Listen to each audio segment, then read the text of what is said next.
Bulletin का आगाज करेंगे और सबसे पहले बात करेंगे सिंध में मैट्रिक के इम्तिहानात में इंतजामिया नकल रोकने में नाकाम हो गई है। तलबा भी अपने मुस्तकबिल से खेलते रहे। कहीं पर्चा व्हाट्सएप पर आउट हुआ तो कहीं हल शुदा पर्चे तलबा तक पहुंचते रहे। अंदरूनी सिंध मैट्रिक इम्तिहानात में धड़ल्ले से नकल का बाजार गर्म रहा।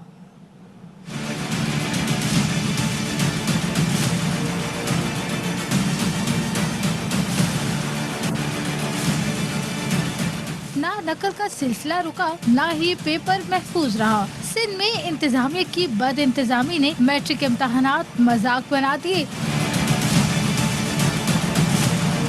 सक्खर में नकल माफिया ने महकमा तालीम के दावों को खुल्लम खुल्ला चैलेंज किया। रियाजी का पर्चा सोशल मीडिया पर दस्तयाब था। इम्तहानी मराकज के बाहर दफा 144 के बावजूद खवातीन का रश रहा। कोर्ट में पर्चा व्हाट्सएप के जरिए वायरल हुआ। इम्तहानी मराकज के बाहर नकल माफिया सरगर्म और इंतजामिया बेबस नजर आई। सांगघर में पर्चा शुरू होने से 15 मिनट पहले सोशल मीडिया पर आ गया। चेयरमैन प्राइवेट स्कूल मैनेजमेंट ने कराची में मैट्रिक इम्तहानात में बद इंतजामी का जिम्मेदार बोर्ड इंतजामिया को करार दे दिया। 2-2:30 बजे तक भी पेपर शुरू नहीं हुआ। जिम्मेदारान बोर्ड ऑफिस है। ये कौम के मुजरिम हैं लोग जिन्होंने पेपर सेंटर्स में नहीं पहुंचाए। कंसर्न अथॉरिटीज़ हैं, उसको नोटिस लें।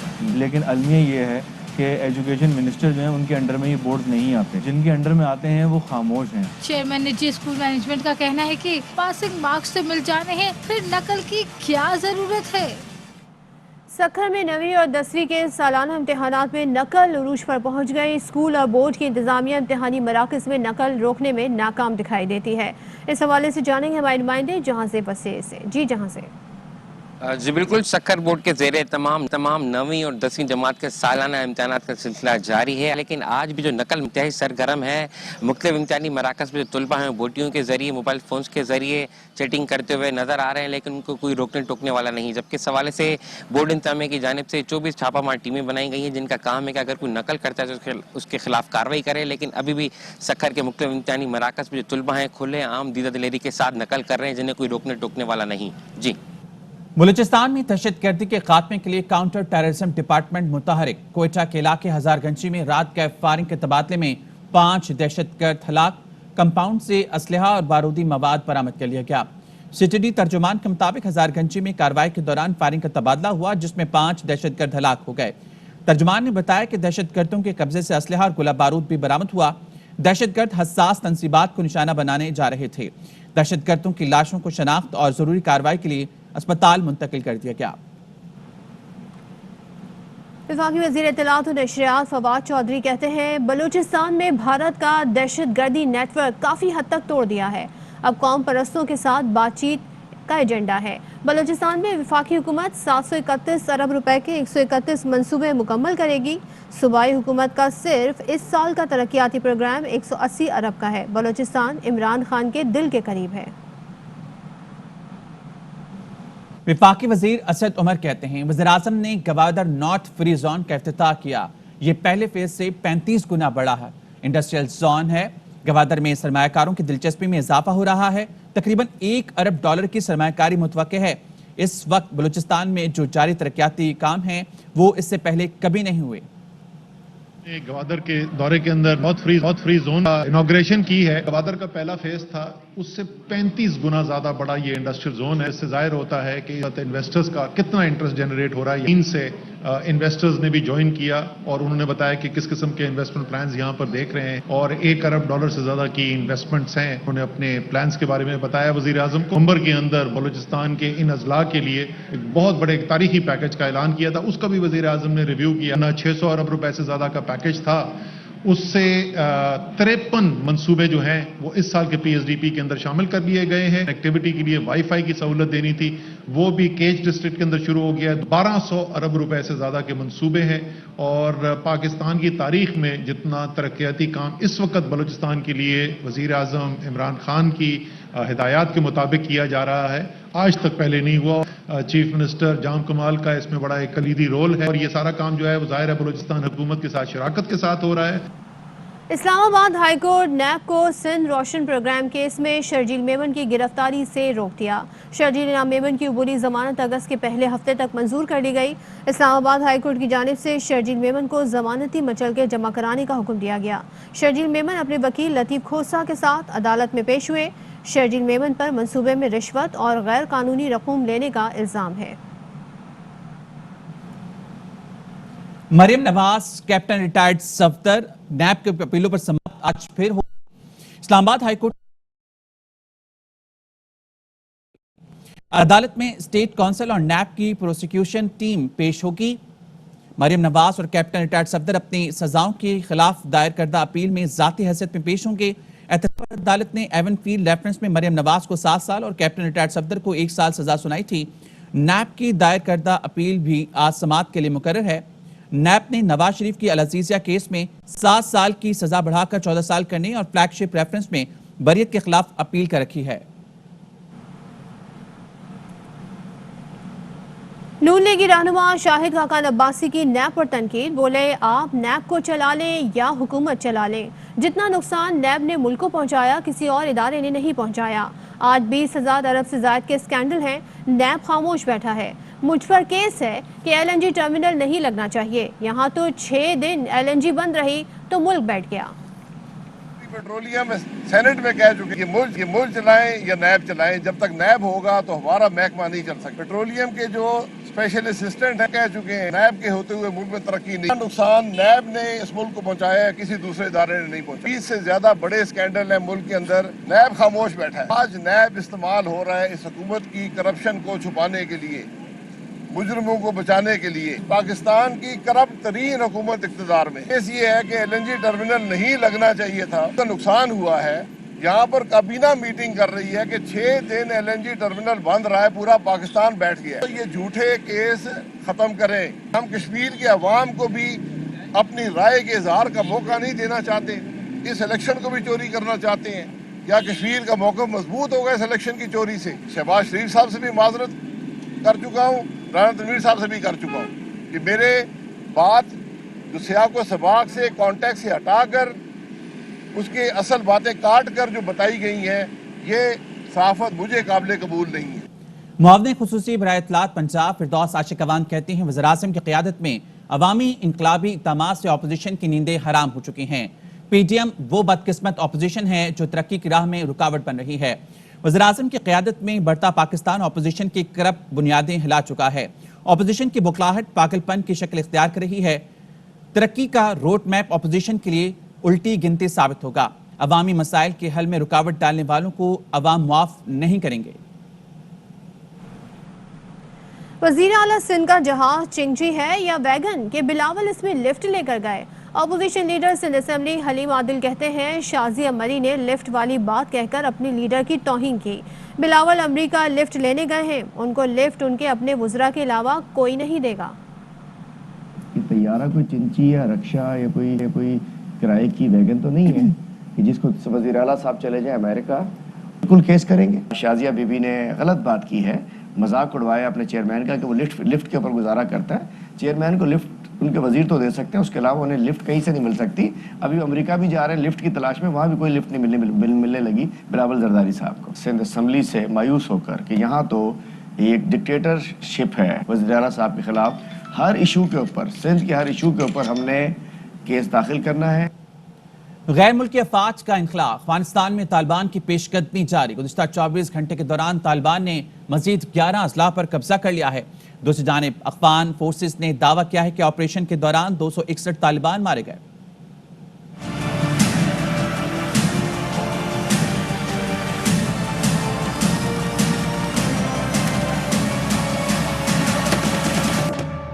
अफगानिस्तान से गैर मुल्की अफवाज के इनखला में तेजी के साथ कशीदगी भी बढ़ती जा रही है।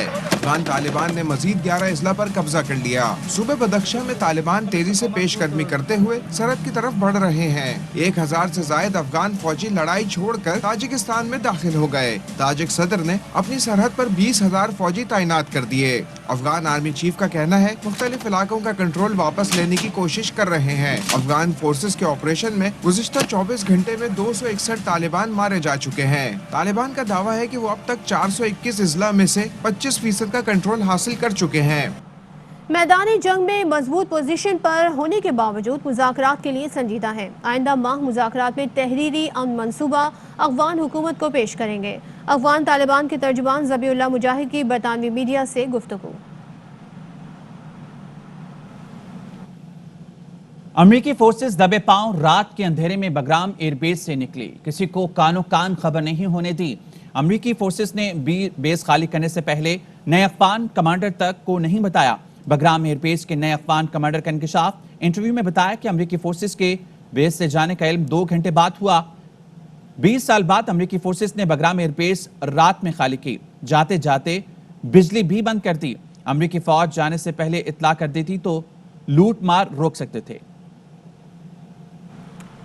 वफाकी वज़ीर दाखिला शेख रशीद कहते हैं NCOC की हिदायत के मुताबिक अफगान सरहद पर वाक़े तुर्कम बॉर्डर बंद कर दिया गया है। आज से तुर्कम बॉर्डर से हर तरह की आमद-ओ-रफ्त पर पाबंदी होगी। एक ट्वीट में शेख रशीद ने कहा अफगान सरहद पर तुर्कम इमिग्रेशन सेंटर तब तक बंद रहेगा जब तक NCOC की जानिब से वज़ारत दाखिला को नई हिदायत मौसूल नहीं होती हैं। मुल्क में कोरोना ने मजीद 25 अफराद की जान ले ली। वायरस से अब तक मजमूई अमवात 22,452 हो चुकी हैं। 24 घंटे के दौरान मुल्क भर में कोरोना के 37,364 टेस्ट किए गए। 830 मस्बत निकले। मुल्क में कोरोना के फैलाव की दर 2.2% रही। NCOC के मुताबिक 24 घंटे में 3,89,257 अफराद की वैक्सीनेशन मुकम्मल की गई। अब तक 1,73,90,346 वैक्सीन की खुराकें इस्तेमाल की जा चुकी हैं। कोरोना वायरस की मुख्तलिफ इक़साम मॉनिटर की जा रही हैं। NIH की कोरोना सूरत हाल पर गहरी नज़र है। तर्जुमान वजारत सेहत का कहना है मुल्क में डेल्टा, बीटा और अल्फा साख्ता के कोरोना वायरस सामने आ चुके हैं। इन वायरस का ताल्लुक भारत, बरतानिया, जनूबी अफ्रीका से है। इस बारे में NIH को आगाह कर दिया गया है। NIH गैर मुल्की कोरोना केसेस से मुतालिक प्रोटोकॉल्स पर अमल कर रहा है। एक्सपो सेंटर लाहौर में मॉडर्ना वैक्सीन लगाने का आगाज हो गया है। वैक्सीन सिर्फ एक्सपो वैक्सीनेशन सेंटर और LD स्पोर्ट्स कॉम्प्लेक्स सेंटर में दस्तयाब हैं। इस बारे में मजीद बता रहे हैं हसन हफीज। लाहौर में 2 सेंटर्स बनाए गए हैं जहां मॉडर्ना वैक्सीन लग रही है। एक LD स्पोर्ट्स कॉम्प्लेक्स जबकि दूसरा एक्सपो सेंटर। इस वक्त एक्सपो सेंटर में भी बैरून मुल्क सफ़र करने वाले लोगों की काफ़ी बड़ी तादाद है। अगर मेरे कैमरा मैन आपको दिखाएं तो यहाँ पर सब ने अपने हाथ में पासपोर्ट्स पकड़े हुए हैं, साथ टिकट्स मौजूद हैं और वीज़ा उनके पास मौजूद है। वैक्सीन लग रही है यहाँ। मॉडर्ना लगा रहे हैं? जी सर, मॉडर्ना लगा रहे हैं। डबल डोज है? जी सर, डबल डोज है। क्या क्या क्वाइफ चाहिए आपको? Sir passport, visa, ID card और इनकी टिकट्स वगैरह जो चाहिए, ये चीज़ें चाहिए इनके लिए। उसके बाद इनको हम लगाएंगे। एक वैक्सीन की डोज यहाँ लगवा लेंगे, दूसरी बाहर लगाएंगे? अगर ये चलेगा तो दोबारा बाहर लगवा लेंगे। अगर इधर रहेंगे तो इधर ही लगवा सकते हैं। व्हील चेयर पे भी लोग जो हैं यहाँ पर लगवाने के लिए आए हुए हैं। ये साहब, आपने भी बाहर जाना है?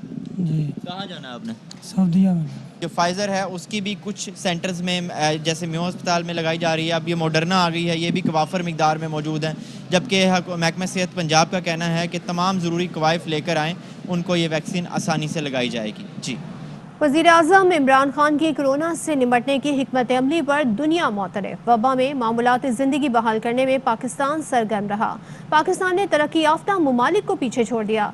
ग्लोबल नॉर्मलसी इंडेक्स में पाकिस्तान तीसरे नंबर पर है। पहले नंबर पर हांगकांग और दूसरे पर न्यूजीलैंड रहा। बरतानवी मैगजीन के मुताबिक वबा में मामूल पर लौटने वाले ममालिक की फहरिस्त में पाकिस्तान ने तीसरी पोजीशन हासिल की।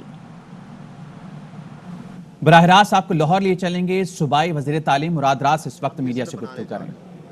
हमने किसी इन्फ्लुएंस को इसके ऊपर नहीं आने दिया कि जी कोई MNA MPA कहे कि जी या मिनिस्टर कहे कि जी मेरे इलाके में या मेरे हलके में ज़्यादा स्कूल होने चाहिए या इसको बना दें उसको बना दें।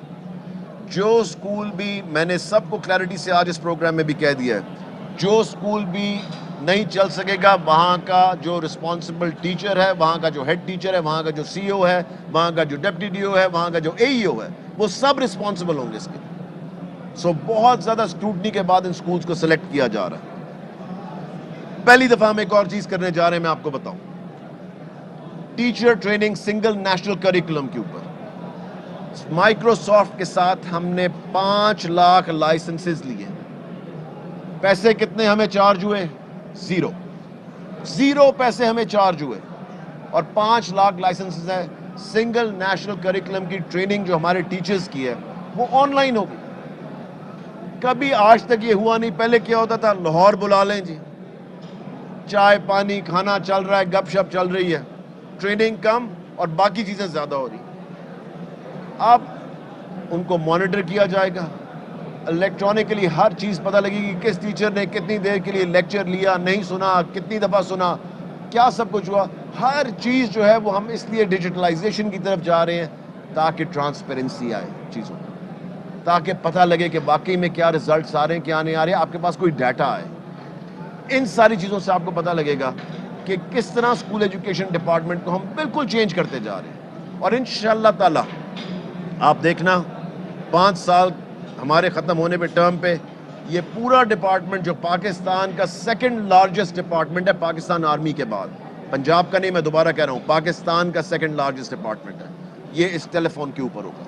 इस टेलीफोन पे आप किसी बच्चे को ढूंढना हो, किसी स्कूल को ढूंढना हो, किसी टीचर को ढूंढना हो, किसी डाटा को ढूंढना हो, कुछ भी करना हो आपने, वो आपके पास सारा इंशाअल्लाह ताला इस फ़ोन के ऊपर होगा। सो ये चीज़ें हम करने जा रहे हैं इंशाअल्लाह ताला। ट्रांसजेंडर स्कूल खोलने जा रहे हैं, ऑनलाइन टीचर ट्रेनिंग माइक्रोसॉफ्ट के साथ मिलके।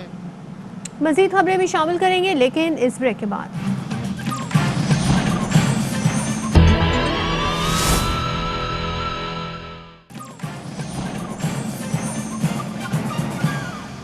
Welcome back. गैर कानूनी ठेके के केस में शर्जील मेमन से नैब की पूछगछ मुकम्मल। नैब तफ्तीशी टीम ने 1 घंटा पूछगछ की। जुल्कनैन हैदर हमारे साथ हैं, उनसे मजीद जानेंगे। जुल्कनैन, अपडेट कीजिएगा इस बारे में। जी बिल्कुल, शर्जील इनाम मेमन पर इल्ज़ाम था कि जब 2014-15 में वो सूबाई वज़ीर बल्दियात थे, उस वक्त उन्होंने एक प्लाट जो है वो ख़रीदा था और उसकी जो रकम है वो रिश्वत के पैसों से खर्च की गई थी। उस हवाले से नैब ने इनको जेल तलब कर रखा था। इनसे सवाल जवाब का जो सिलसिला है वो मुकम्मल हो चुका है। 1 घंटे तक सवाल जवाब किए गए हैं और शर्जील मेमन को 14 रोज़ के अंदर तहरीरी तौर पर सवालनामे के जवाबात हैं जमा कराने की हिदायत की गई है। शर्जील इनाम मेमन का कहना था कि पीएस पार्टी तमाम इदारों का एहतराम करती है। नैब हर इंक्वायरी का सामना करने के लिए भी तैयार हैं। हम मुल्क से भागने वाले नहीं हैं। हम वो लोग नहीं जो हेलीकॉप्टर केस बंद करवाएं। हम वो नहीं जो मालम जब्बा, BRT जैसे केसेस को अससूख के जरिए बंद करवा दें। उन्होंने ये भी कहा कि मौजूदा हुकूमत ने तमाम अपोजिशन को अपना हदफ बनाया हुआ है। हुकूमत की कारकर्दगी सिर्फ इल्ज़ाम तराशी और गालम गलोच है। इमरान खान नैब और FIA को इस्तेमाल कर रहे हैं। जी जुल्कनैन, बहुत शुक्रिया। मुआवने खुसूसी शहबाज गिल ने ट्वीट में कहा, वज़ीर-ए-आज़म की बेहतरीन पॉलिसी की बदौलत बरामदात का शुबा रिकॉर्ड कायम कर रहा है। तारीख में पहली मरतबा अमरीका को हमारी बरामदात 5 अरब से तजावुज़ कर गईं। माली साल 2021 में अमरीका के लिए बरामदात 39% इजाफे से 5.2 अरब डॉलर हो गईं। 2020 के दौरान अमरीका के लिए बरामदात 3 अरब डॉलर थी। एक जानिब मुल्क तरक्की की राह पर गामजन है, कारोबार और मैशत के हवाले से मस्बत खबरें आ रही हैं। दूसरी जानिब करप्ट ऑपोजिशन अवाम के मनोरंजन में मसरूफ हैं। लाहौर हाईकोर्ट के नए चीफ जस्टिस मोहम्मद अमीर भट्टी ने अपने ओहदे का हल्फ उठा लिया। गवर्नर पंजाब चौधरी सरवर ने हल्फ लिया। तकरीब हल्फबरदारी में वजीर आला पंजाब, सूबाई वज़रा, सिविल ब्यूरोक्रेसी के आला अफसरान, लाहौर हाईकोर्ट के जजेस भी शरीक हुए। Core commander Lahore, naval station commander और IG पंजाब भी मौजूद थे। शुरका ने जस्टिस मोहम्मद अमीर भट्टी को चीफ जस्टिस की जिम्मेदारी संभालने पर मुबारकबाद दी। वज़ीर आज़म इमरान खान की ज़ेर सदारत विफाकी काबीना का इजलास शुरू हो गया है। इजलास में काबीना 22 निकाती एजेंडे पर गौर करेगी। अब्दुल कादिर हमारे साथ हैं, उनसे मज़ीद जानेंगे। अब्दुल कादिर, अपडेट कीजिएगा। देखिए, वज़ीर आज़म की ज़ेर सदारत जारी इस इजलास में काबीना को G20 ममालिक की जानिब से कर्जों की अदायगी मुअत्तल करने से मुतालिक जो इक़दाम उठाए जा रहे हैं उन पर ब्रीफिंग दी जाएगी। इसके साथ साथ वैक्सीन की रिटेल प्राइस मुकर्रर करने का मामला भी आज एजेंडे में शामिल किया गया है। पाक वैक की क्या कीमत होगी उस बारे में काबीना ने आज फैसला करना है। इजाफी कस्टम ड्यूटीज और रेगुलेटरी ड्यूटीज लागू करने से मुतालिक भी फैसला किया जाएगा। और गुज़िश्ता इजलासों में होने वाले फैसलों पर अब तक कितना अमल दरामद हुआ, उस हवाले से भी रिपोर्ट वज़ीर आज़म को पेश की जाएगी। तो 22 नुकाती एजेंडा है जिस पर इस वक्त गौर किया जा रहा है। वज़ीर आज़म की ज़ेर सदारत ये इजलास जारी है। अब्दुल कादिर, बहुत शुक्रिया। और आपको बताएं कि रूस में मुसाफिर तैयारा समंदर में जा गिरा। गैर मुल्की मीडिया के मुताबिक मुसाफिर तैयारे में अमले समेत 28 अफराद सवार थे। मुसाफिर तैयारे का कुछ देर पहले ही रडार से गायब हुआ था, जिसके बाद एयर ट्रैफिक ने तैयारे की समंदर में गिरने की तस्दीक की है। हुकाम का कहना है कि रेस्क्यू टीमें कश्ती में रवाना हो गई हैं। सऊदी अरब के इलाके असीन में ट्रक ड्राइवर काबू से बाहर हो गया। ट्रक ने सिग्नल पर खड़ी गाड़ियों को रौंद डाला। हादसे में 2 अफराद मौके पर ही जाँ बहक हो गए। महकमा ट्रैफिक का कहना है कि हादसा ट्रक के ब्रेक फेल होने के बायस पेश आया।